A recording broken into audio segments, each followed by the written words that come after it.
Dr. Kun-Jun Han is an associate professor at the Louisiana State Agricultural Center. His current research activity focuses on improvement of production and utilization of forage crops, development of feedstock analysis techniques targeting biofuel, and collaboration with extension faculty members through on-farm presentation. From 2014 to 2015, he served as the president of Louisiana Forage and Grassland Council. In 2010, he received the Tipton Team Research Award, and he has been an editorial board member of the Animal Science Biotechnology since 2008. As a panelist yesterday during the panel discussion, we're very glad you were able to join us again today. And with that, I will turn it over to you, Dr. Han. Thank you very much, Josh. It's very good introduction. I don't know I'm deserved for that, but yeah, I'm going to start my presentation.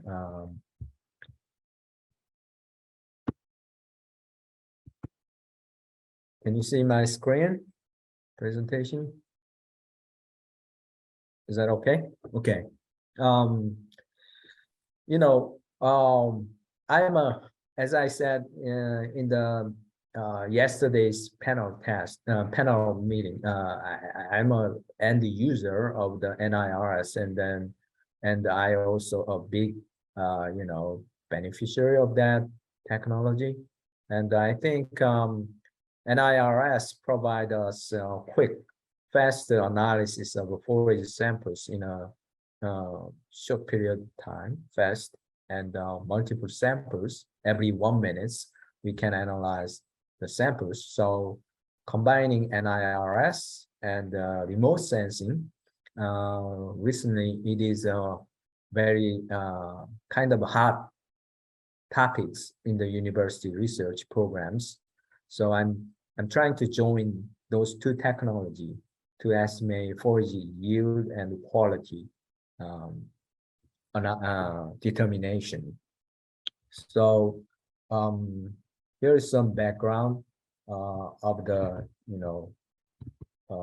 the application.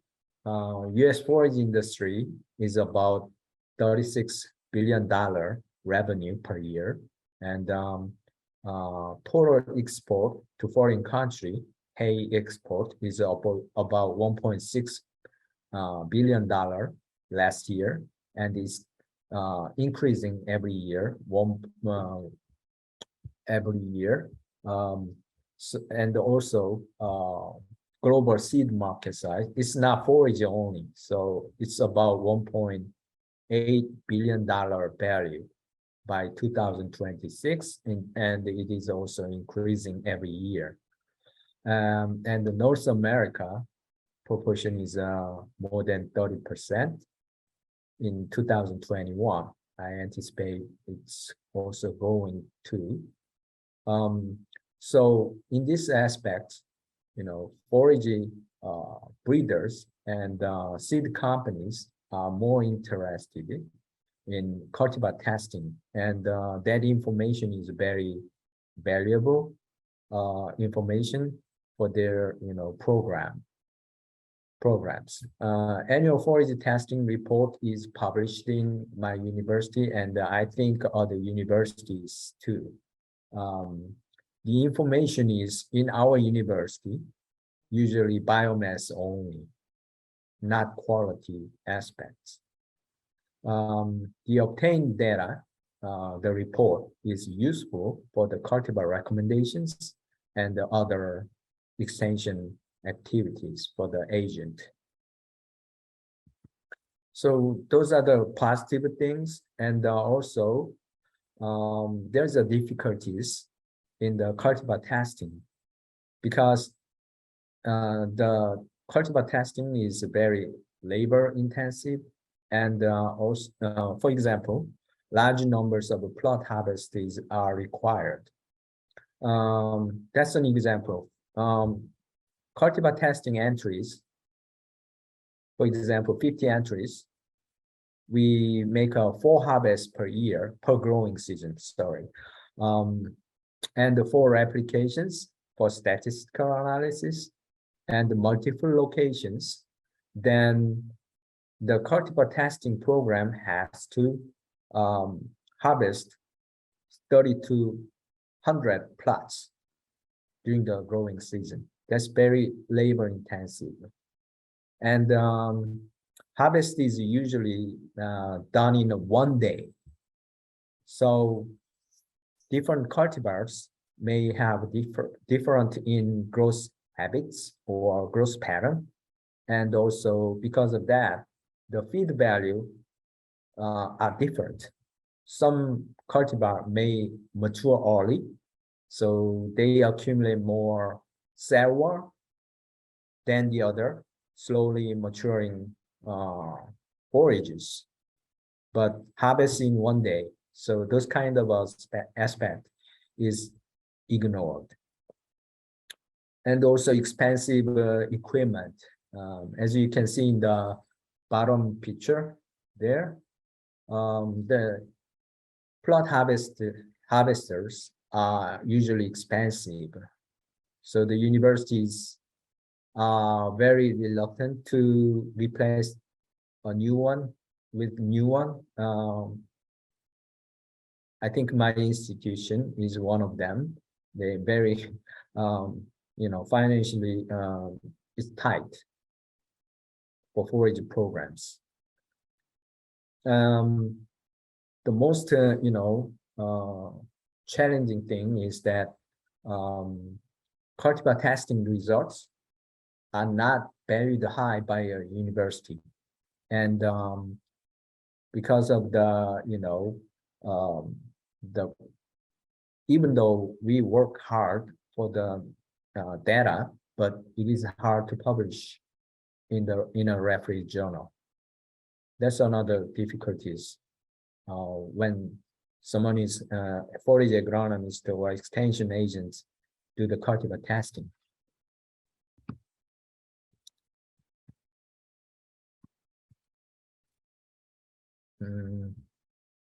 It's not responding.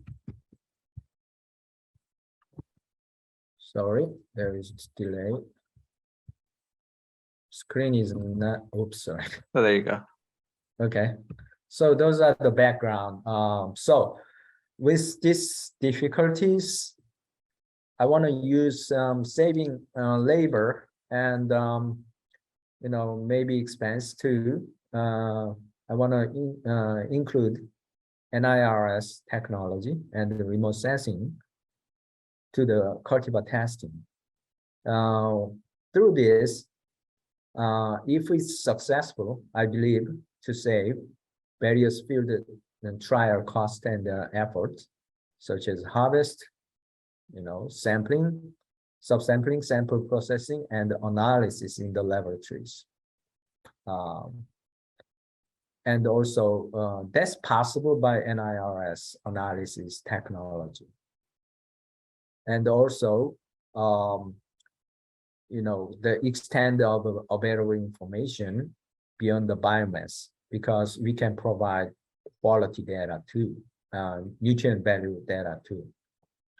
And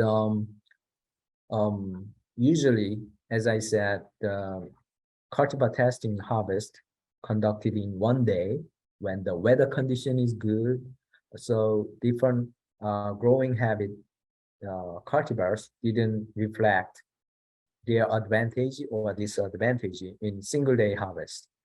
So if the program is, this study is successful, we can develop model and flying drone multiple times during the growing season and have a more multiple biomass and quality measurement. That's possible. And also some field research field. I will show you the image in the later in this presentation. Some field has some fertility issue or drainage issue, weed encroachment.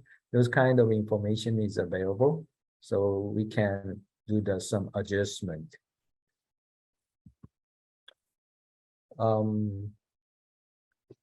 This is the drone we use. upper two white round thing is light sensors, and also have the GPS sensors. Down in the red circle, there's a license specialized camera detect vegetation reflectance of a certain light bands. Based on that scanning results, we can develop six indexes here, mostly chlorophyll content. So the chlorophyll have a linear correlation for biomass production potential and also plant health. So those kind of indexes are pretty much indicates what will be the potential biomass production or quality, for example, crude protein production from the pasture or plots. This is a preliminary study, was conducted multi-species overseeded Bermuda grass pasture. The study was funded by USDA, but USDA didn't fund for this remote study. Actually, just cover crop and biomass accumulation type research. And after 3 years of field research, field setting is remained on the field. So I decided to use, this application for future project. Field replication set up for the three replication. The location was Ben Hur Research Station in Baton Rouge, Louisiana. Equipment is DJI Inspire 1 drone, and here is some licensed camera equipped. Software we use is flying drone provide partial image of the field, big field. So we need to stitch each image. So we need image stitching program of this one mapper, and the QGIS 3.16 version for zoning and the raster of the field, and the Excel program was used for the calculation of the light reflectance index. And the SAS program was used for the correlation and stepwise regression kind of analysis, statistical analysis. At the same time, biomass was collected, data was collected, the actual harvest center strip, and the feed value analysis was done by NIRS, as seen in the picture, and the NIRS consortium equation was used. Here is the field scanning image as a JEF file.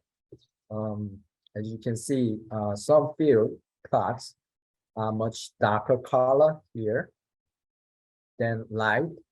So this two plots has more of a legume or brassicas. Some like this field, I'm not sure it is obvious in the screen, but kind of a wet area. Those two plots were kind of a disadvantage of the field condition. But anyway, the field image shows some variation on the yield potential, crop health, potential yield, and try to show you the zone we harvest, center strip. So my Excel files based on the scanning, field scanning and the analysis. As you can see, the first column is months. Just let's ignore this. But the treatment is all, grass, legume, brassicas, all combined overseeding. And LEG is a legume, And GRA is a grass only, ERA is a brassica only, and the GLM is grass and the legume kind of mixture. So all those kind of combination was tried. The orange color drawn is reflectance index collected by the drone image, and field yield we measured by the harvest, by harvesting activities, and this is NIRS analyzed quality nutrient value data, crude protein and macronutrient and lignin. Actually, this spreadsheet is much longer and wider.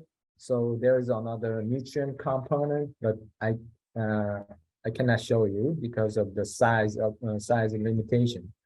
So based on that data, I did correlation analysis between nutrient and the light indexes. It is a very disappointing. Biomass is not really well performed in this case. Of course, I see that biomass was predicted very well with the drawn image, but my case was not like that.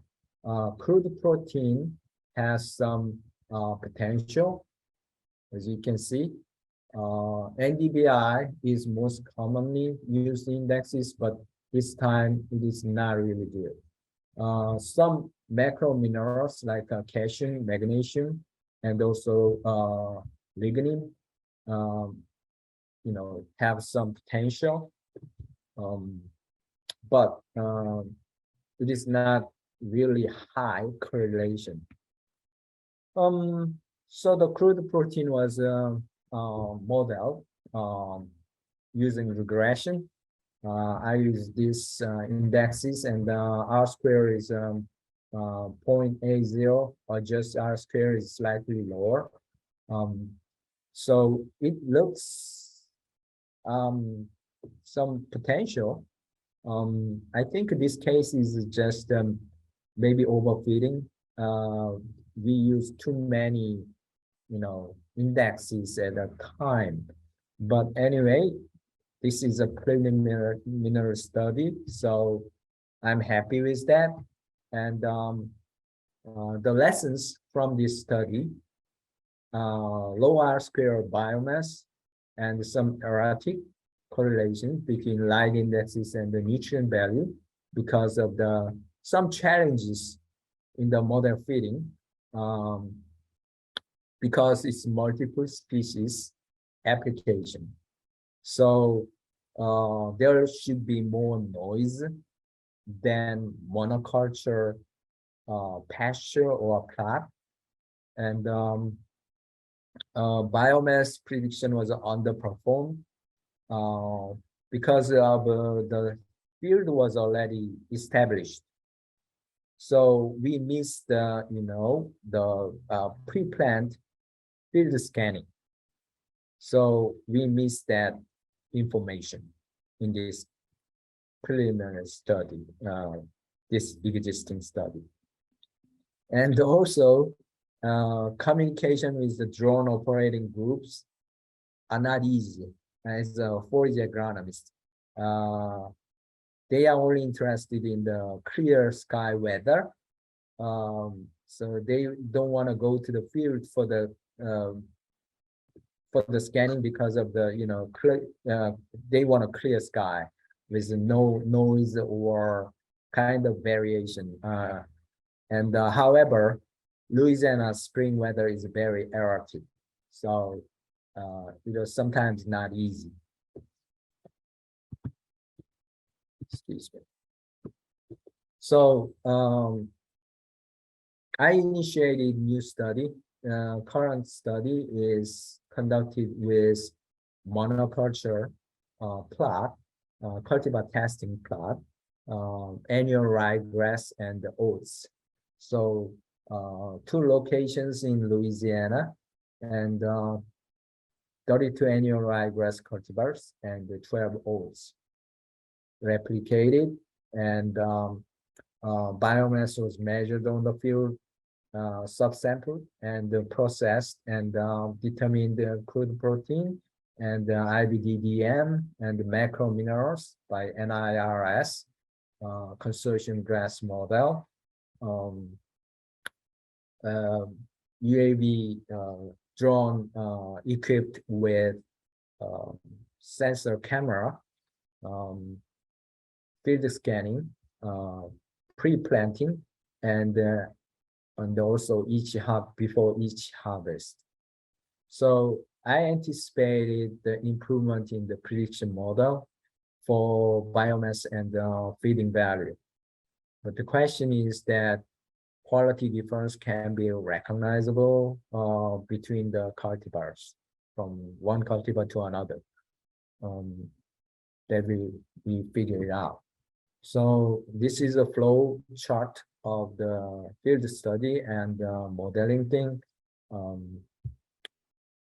Scanning plot before planting, and then each harvest, field harvest and subsampling, doing analysis with the NIRS, and do the statistical analysis and the model development. And following year, we want to adjust the model performance. So far, progress is, we finished the 3 harvests by April, and we will finish this field scanning by late May. There will be harvest number 4, and sample will be processed and scanned with the NIRS benchtop model. 6,000 model of Blue Sun scientific, and determine the quality of the forage, and will be compiled for the model development, prediction model development.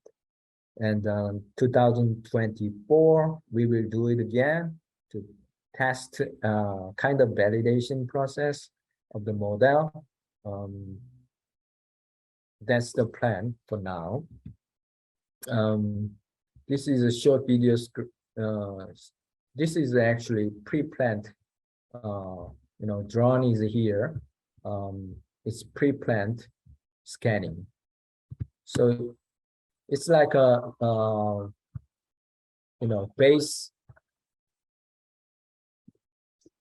baseline data collection. So from that, we can, I think we can predict biomass more accurately. This is the equipment we use besides drone. There is a GPS base station and rover placed, and to detect each plot's location in a more precise manner. This is the cultivar testing plot area in harvest 1. That's January, so the field is not really impressive looking, but you can see that plot strip. I think that's my presentation. I appreciate your attention, and I'm ready for the questions and your comments. Thank you. Thank you very much, Dr. Han. That was a very interesting. It's very interesting to see how the next phase goes. Usually it takes a couple of minutes before our first questions come in, but we already have one. Our first question: what is the reason for the pre-plant imagery? Oh, pre-plant imagery is a kind of base data. We want to biomass more accurately, not just aerial image does not reflect the 3-dimensional aspect. So pre-planting and after forage grow to, for example, knee height, we fly the drone again, and then by comparing it, we can develop the density of the biomass. So not only two-dimensional imaging, three-dimensional processing can provide us more accurate biomass estimation. Does that make sense? I think so. If the person who had the question has any follow-up, please go ahead and ask. But thank you. I think I got it. So hopefully everyone got it. Thank you. Yeah, no follow-up. Our next question, what is the total cost of the instruments on the drone? Oh, okay. Yeah, I asked them. I'm not a drone specialist, but the drone crew said that that kind of drone is about $70,000. So including camera and some sensors, yeah, price may be going up a little bit more. So these guys are actually geoscience group. It's kind of a collaborations. We have a drone crew in our department, but he's beginning his new career at the university, so I decided to use other department drone crews because they are more experienced. Yeah, I understand price is high. Yeah. Yeah. We'll give thank you. Just a moment in case there's any other questions.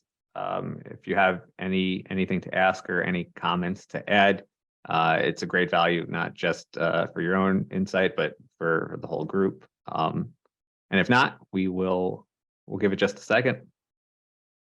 Okay. But otherwise, yeah, it looks like that's probably it. Thank you very much, Dr. Han. Very interesting presentation. Thank you so much for joining us. We really appreciate you being here. We do have one more question, Josh. We do. I see that. What were all the sensors used on the drone? Well, in my presentation, there is a sensor name. They can detect, red light bands, including NIRS and blue, green, those kind of light bands. But I think, is that my PDF available for the audiences in case they want to know the models? I can include that. We're gonna shortly have all of these presentations available on YouTube, and I can include in the annotations a link to the PDF. Okay, yeah. The one thing is that I heard the drone crew, they need another drone, but DJI is a Chinese brand, and in my institute case, it is not allowable to buy a new DJI drone because of kind of a political issue.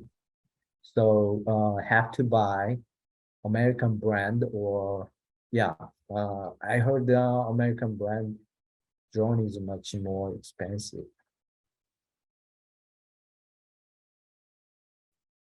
Okay. All right. Thank you. Yeah, I will get that. And I'll the person who asked, I'll see if I can get you that information. I'll try to email you directly. So that will conclude our session today. Thanks again, Dr. Han. It's very interesting to see how these technologies might marry up together. It's so interesting to see how the innovations are being applied. We'll wrap our session here. We have a final session coming up at the top of the hour. It's about 30 minutes, so time for a short break. And we'll return for our final session being led by Philip Wachowski on chemometrics with Alligator chemometric software. Thank you so much for everyone who's participated. Thanks for everyone who's asked questions. We'll break here and we'll resume shortly.